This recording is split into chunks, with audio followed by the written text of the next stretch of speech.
Je suis ravi de te retrouver dans ce tutoriel où nous allons voir comment créer une publication Instagram dans et grâce à Canva.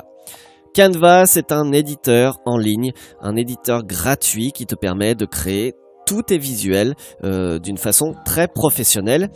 Et nous allons voir comment fonctionne Canva et comment créer ta publication Instagram. Je t'invite tout de suite à aller sur canva.com. Évidemment, à t'inscrire, tu peux créer un compte. Une fois que tu as ce compte, tu t'identifies et tu te connectes. C'est ce que je vais faire ici. Donc, je vais me connecter à mon compte.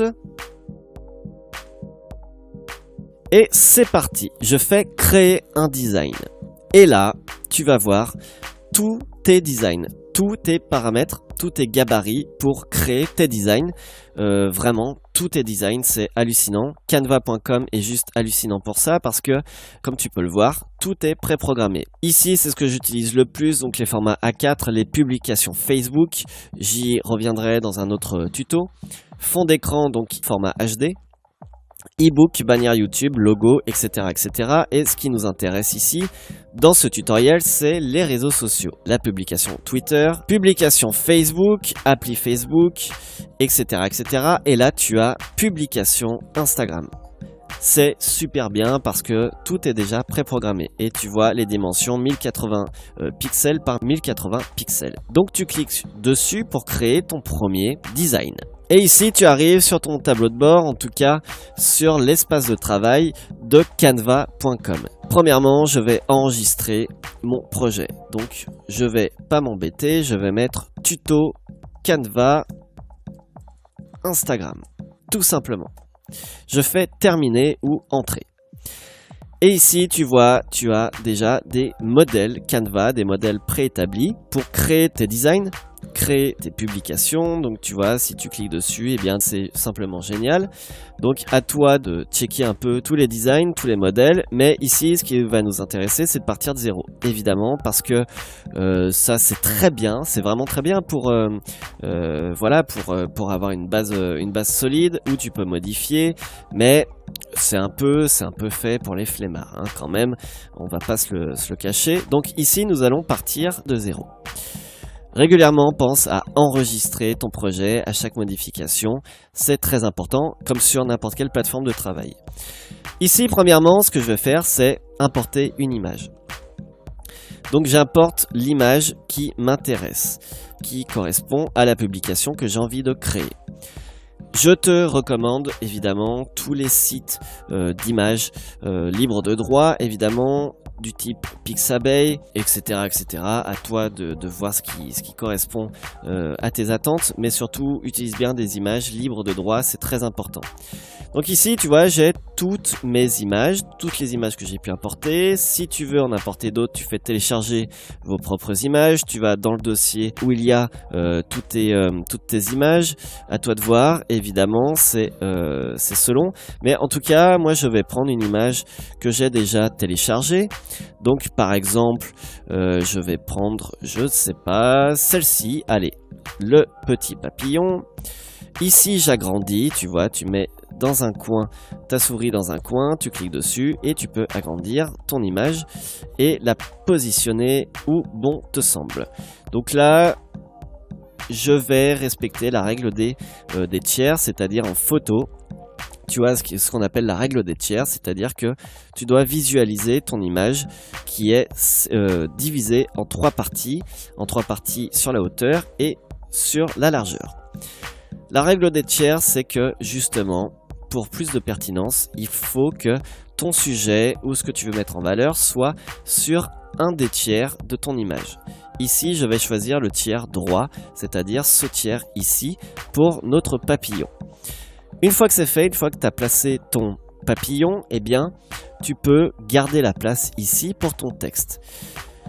Mais c'est pas tout. L'image, tu peux la modifier. Donc ici, pour modifier l'image, tu peux rajouter un filtre. Tu peux rajouter n'importe quel filtre qui se trouve ici. Drama, Age, Epic, etc., etc. Pense toujours, moi je reste toujours en général sur le normal parce que j'aime avoir la qualité de la photo de base, mais je contraste toujours mes photos. C'est-à-dire que pour qu'une photo se voit bien dans le fil d'actualité sur Instagram, eh bien tu dois contraster tes images pour plus d'éclat et pour plus de visibilité. Donc c'est ce que je fais, et ici tu peux même modifier la luminosité si tu veux, voilà, si tu veux que l'image soit plus lumineuse ou moins lumineuse. Une fois que c'est fait, eh bien, je vais rajouter du texte. Donc pour rajouter du texte, je vais ici dans l'outil texte, je clique dessus et tu vois, tu peux soit ajouter un titre, soit ajouter un sous-titre, soit ajouter des lignes de texte. Ici, je vais cliquer ici, ajouter ligne de texte, et je vais commencer à écrire. Le papillon vole dans la nuit. C'est vraiment pour te montrer. Tu peux intégrer le nom de l'auteur, voilà, comme une citation.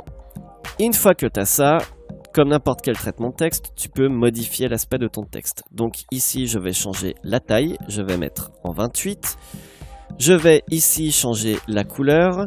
Je peux mettre en gras, en italique. Je peux changer l'alignement. Donc ici, aligné gauche, ici centré, ici aligné droite.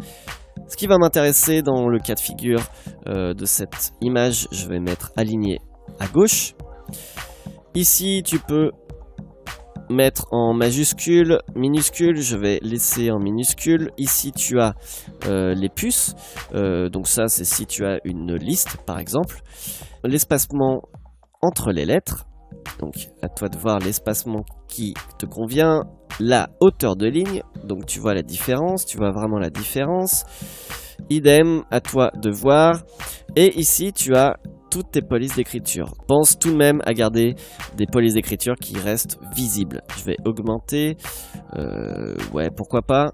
Bon, là, c'est très gros, mais voilà. Tu vois l'idée. Ici, tu peux gérer la transparence de ton image. Donc, tu vois, plus tu vas vers 0 et plus c'est transparent, plus l'image disparaît.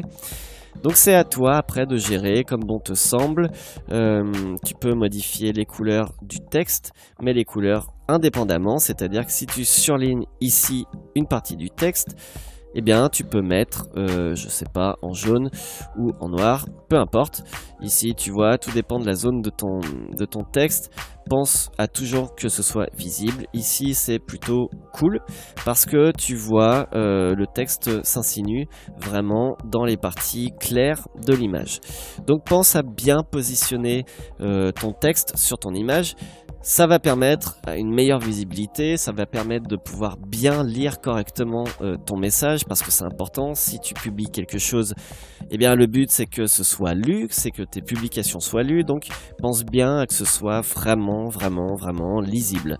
Dans ce cas, tu peux adapter, tu peux réduire par exemple la taille de l'image, du texte pardon, pour que tous tes paramètres rentrent ici et que l'image, le texte se voit bien. N'oublie jamais d'enregistrer au fur et à mesure de ton travail. Tu peux copier l'image. Donc tu copies cette page et tu t'aperçois que, bim, magie, eh bien l'image est dupliquée et donc tu peux travailler indépendamment sur la deuxième image sans toucher la première, sans modifier la première. Donc ça c'est super cool. Tu peux supprimer éventuellement l'image, la publication si elle ne te convient pas. Si tu veux rajouter d'autres éléments, tu vas dans éléments et ici tu as forme, tu cliques dessus et tu as par exemple des carrés qui te permettent de, nous allons le voir tout de suite, de rehausser un peu ton texte. Par exemple, ici, tu vois, ton texte est caché parce que, évidemment, le carré est par-dessus l'image. Pour éviter ça, pour mettre ce carré-là en arrière de l'image, comme un calque dans Photoshop ou n'importe quel logiciel de design, eh bien, tu fais organiser et arrière. Voilà, et là, ton texte apparaît devant.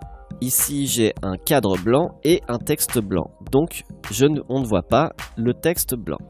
Pour changer cela, eh bien, tu surlignes ton texte et tu le mets dans une couleur qui est plus visible. Par exemple, le noir. Tu peux remodifier la taille de ton carré. Donc par exemple, tu peux modifier, voilà. Et ici, de la même façon que pour l'image tout à l'heure, tu peux gérer la transparence. Donc ça c'est super intéressant pour faire ressortir ton texte si ton image est un peu dans le même ton que la couleur de ton texte, ou si ton image est vraiment prononcée niveau couleur. En sélectionnant tout, tu peux déplacer ton texte. Ici, une fois que tu as ton image, tu fais télécharger. Et là, Canva te propose plusieurs formats, soit JPEG, soit PNG. Évidemment, c'est conseillé. Tout ce qui est image, je te conseille toujours PNG, parce que PNG, tu gardes la qualité optimale de ton image. Donc PNG, ou PDF standard, ou PDF impression. Moi, je vais choisir PNG, je fais télécharger.